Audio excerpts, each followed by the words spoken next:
തദ്ദേശ വാർഡ് വിഭജനം സംബന്ധിച്ച മാർഗരേഖ കാത്ത് സംസ്ഥാനത്തെ രാഷ്ട്രീയ പാർട്ടികൾ അടുത്ത ആഴ്ച ചേരുന്ന ഡീലിമിറ്റേഷൻ കമ്മിറ്റി വാർഡ് വിഭജന മാർഗരേഖ അംഗീകരിക്കും. നടപടികൾ വേഗത്തിലായാൽ തന്നെ സംസ്ഥാനത്ത് ത്രിതല പഞ്ചായത്തുകളിലായി 1577 വാർഡും നഗരസഭ, കോർപ്പറേഷൻ എന്നിവിടങ്ങളിലായി 137 ഡിവിഷനുകളുമടക്കം 1712 വാർഡുകൾ പുതുതായി രൂപീകരിക്കും. തദ്ദേശ സ്ഥാപനങ്ങളുടെ വാർഡ് വിഭജനം സംബന്ധിച്ച ചർച്ചകൾ തുടരുമ്പോഴാണ് മാർഗനിർദ്ദേശം കാത്ത് രാഷ്ട്രീയ പാർട്ടികൾ തുടരുന്നത്. വരുന്ന ചൊവ്വാഴ്ച ചേരുന്ന ഡിലിമിറ്റേഷൻ കമ്മിറ്റി വാർഡ് വിഭജന മാർഗരേഖ അംഗീകരിക്കുന്നതോടെ തദ്ദേശ സ്ഥാപനങ്ങൾ നടപടികൾ ആരംഭിക്കും.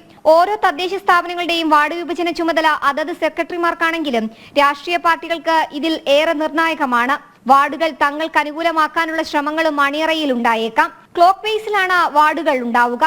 അതുപ്രകാരം തദ്ദേശ സ്ഥാപനങ്ങളുടെ വടക്ക് പടിഞ്ഞാറുള്ള വാർഡുകൾ ഇനി ഒന്നാമത്തെ വാർഡാകും. വാർഡിന്റെ അതിർത്തി നിശ്ചയിക്കുമ്പോൾ റോഡ്, നീർച്ചാലുകൾ, ഭൂപ്രകൃതി, സർക്കാർ സ്ഥാപനങ്ങൾ എന്നിവ പരിഗണിക്കും. ജനസംഖ്യയുടെ 10% വരെ വാർഡിലെ ജനസംഖ്യയിൽ ഏറ്റക്കുറച്ചിലുകൾ ഉണ്ടാകാം. വാർഡ് വിഭജനം നടക്കുന്നതോടെ പുതിയ വാർഡിന്റെ അടിസ്ഥാനത്തിൽ സംസ്ഥാനത്തെ 1 കോടിയിലധികം വരുന്ന കെട്ടിടങ്ങളുടെ നമ്പറിലും മാറ്റം വരാം. പുതിയ കെട്ടിട നമ്പറിന്റെ അടിസ്ഥാനത്തിലാകും വോട്ടർ പട്ടിക തയ്യാറാക്കുക. പഞ്ചായത്ത്, നഗരസഭ, കോർപ്പറേഷൻ എന്നിവയിലെ വിഭജനമാകും ആദ്യം നടക്കുക.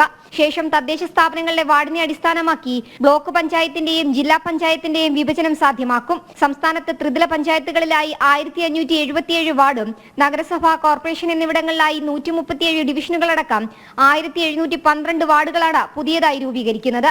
ജനം, തിരുവനന്തപുരം.